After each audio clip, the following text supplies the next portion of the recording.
March is Women's History Month, and like Dr. Maya Angelou says, each time a woman stands up for herself without knowing it, possibly without claiming it, she stands up for all women. So today, we want to say thank you to Teresa for standing up for all of us.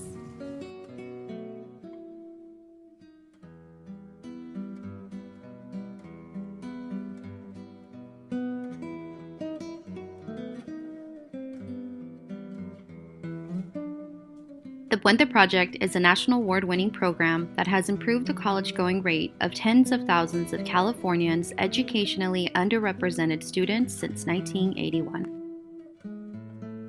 The Puente Project was founded with a counselor and an English teacher at a campus in Northern California, and they were close enough in proximity to UC Berkeley. They started working with education professors there. What they saw was that students, Latino students, would come into college and then fail, come into college and then fail, come into college and fail. And so they just tried to figure out, is there a way that we can ameliorate this and then make a program that other people can replicate? So their idea was it would be a three-pronged approach. They would pair together an English teacher, a counselor, and then we had a mentor program.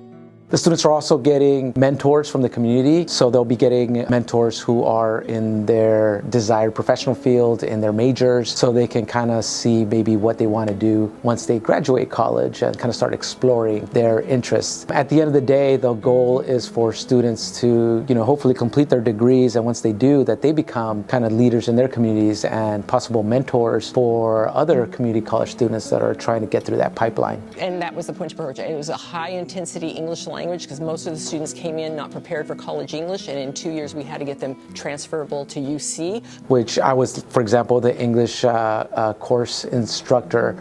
They take courses with the instructor for 2 semesters together to ensure that the students are acquiring those English writing skills that they need to write their papers for when they transfer out. And so because the UC sponsored the program, they were really pushing us to meet that mark. So pretty intense, lots of hand-holding, lots of intensive work with students. They were all just miracles that walked in our doors every day.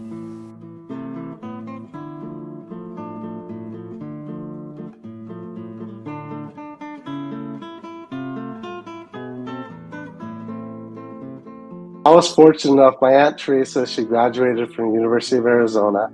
If I recall, she took a temporary job at the New Start program there at the U of A, and then she was, I think maybe a year later, offered the position at COS. And I recall that summer, I think it was like July of 88, 87, 88, something like that. My grandfather and I drove her out there, set her up in her first apartment, took all of her belongings and spent the first weekend, got her groceries and everything set up for her. It was just a very memorable weekend because she was the first of our family to go out of state, to go somewhere different. She really wanted that community, I think, because she was always very proud of her Hispanic or Mexican heritage. And I think she felt that that was a place that she can be impactful. And that's what drove her to it. So it was a lot of fun. I just remember her being excited.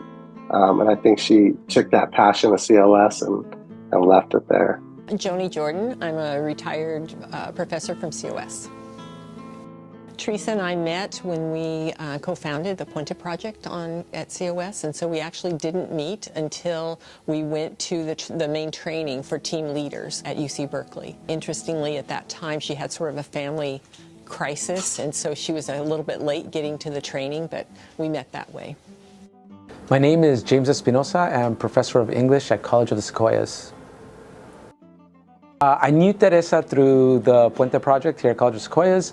She was the counselor for the program while I was the English instructor. We worked together for, I want to say, maybe five years or so. My name is Philip Garcia. I am Teresa Guadiana's oldest nephew. So growing up with Teresa was an amazing experience. First of all, she was always very loving and caring, very proud of her family, very proud of her nephews and nieces, and just loving in general. She never said anything negative about anybody. She was always very positive. She was probably the best colleague I ever had. She was my other marriage partner, my husband always said. We often talked many more times a day than he and I do, or did. And so it was a big project to plan, and we had 25 students every year that we had to shepherd through all of this and all of the sort of drama that they brought to COS. Almost all of them were first people in their families to come to college. So there was a lot of not just teaching them English or how to conjugate verbs, but we also had to teach them how to learn, how to be in college, how to transfer, how to do those processes. So it took a lot. We met for several hours each week planning. We taught our classes together. We were in the same classroom together. We went on conferences together. We eventually got to the point where we were training other Puente instructors around the state, so we spent much of our summers together doing that as well. Teresa, I consider Teresa a bit of a mentor because she was already at COS for quite some years before I got hired. So kind of being one of the Latina faculty members at COS, she helped me kind of get acquainted with the way COS worked. So I feel like she was kind of an educator mentor for me. Teresa had a strong impact at COS in the sense that she helped bring the Puente project to COS, but through the program she helped hundreds, thousands of students transfer and go off and try to get their BA degrees.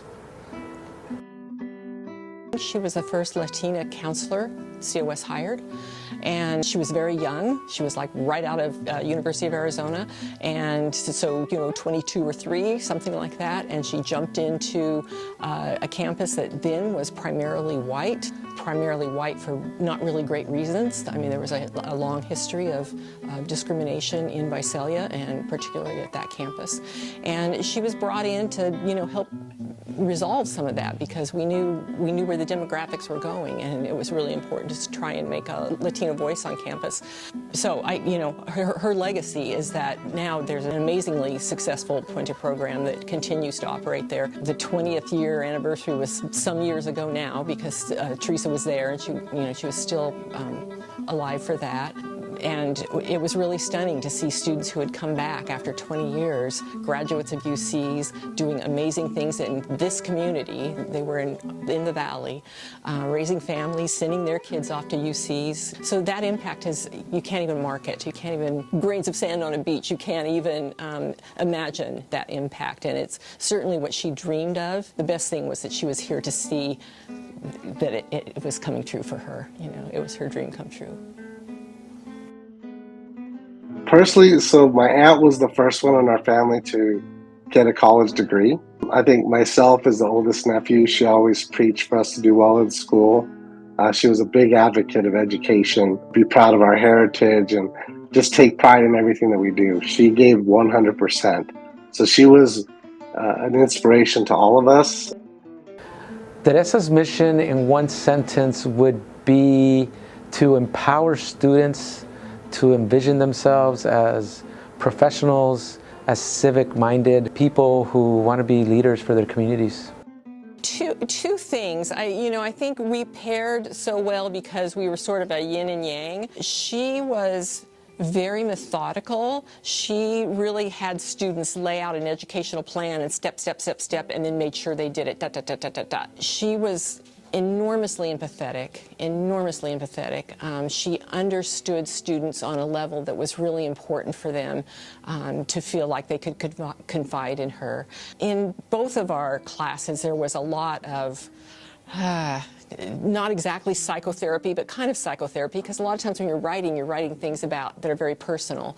And sometimes when students would confess something in their writing, she and I would meet with students to find out more, or what needed to be done, because some of it was frightening. She could pick up on a lot of that for students. She could tell in a second where students need to be pushed and when to pull back. She was hard on some of them because it was what they needed, and they would tell you to this day, thank goodness. Some of them just needed a shoulder to cry on for a semester before they could finally get their feet and go. I think that empathy and her get it done are two really important traits that made her a successful counselor and instructor. I believe that when she went out there, she fell in love with the community. I remember her telling me about the migrant workers and the families of migrant workers and how that really impacted her, kind of gave her the passion and drive to help her community.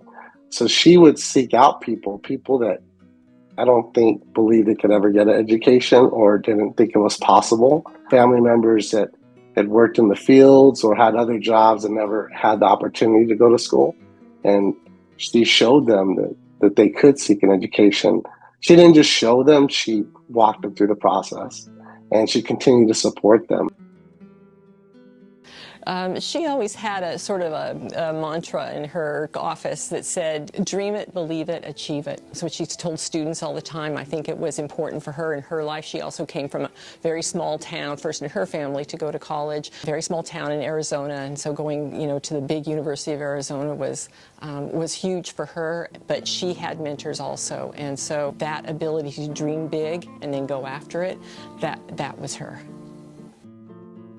Like I said, she was very positive and very kind. She showed it through her actions, not just her words.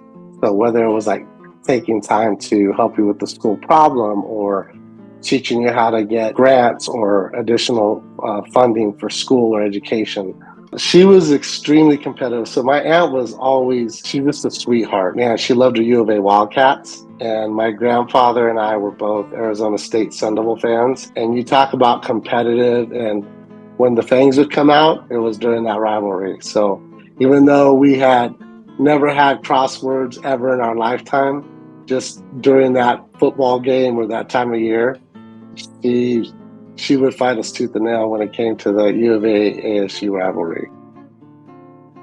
Oh my goodness. So she was a rabid University of Arizona fan. And so we could not be on television and something about University of Arizona would come, and we all had to stop and watch. If there was a game on and we were in a restaurant, we all had to stop and watch. We all had to be fans of all of that. So we just teased her to death about it. But I know that as she was getting ill and we were trying to think of ways to cheer her up, we would always show up at her hospital room or something in University of Arizona gear, just to make her feel better. But she was a big fan, and you couldn't talk her down from their teams that they did. If they didn't do well one year, well they're still the best. They're just going to show it next year. So yeah. A fun fact for Teresa is that she was actually pretty fun to hang out with. Whenever we had like professional development opportunities, she'd always be the one that would get a lot of the other Puente instructors together to go out and have dinner, go out for a drink, just kind of hang out. I think that would be a fun fact, is that she was very also community oriented when it came to her social life, and she was kind of would bring people together. She immersed herself in everything that she did, whether it was her nephews, her nieces, her colleagues, her students, and she was just extremely passionate about anything to do with that. She loved people and just did everything she could to help them. She wasn't the type of person to shy away or avoid it. She was like my grandfather. I always felt my grandfather was the kindest person I ever met, and she was the second. So she had his heart and soul for sure. I will tear up and say I loved her. She was a dear, dear friend, and we spent a lot of time together through some really difficult moments professionally, and we had enormous successes. We had crying times together. It was very difficult through her illness. I drove her to all of her appointments at Stanford, and I just remember that, that she was an amazing person. I miss her still every day.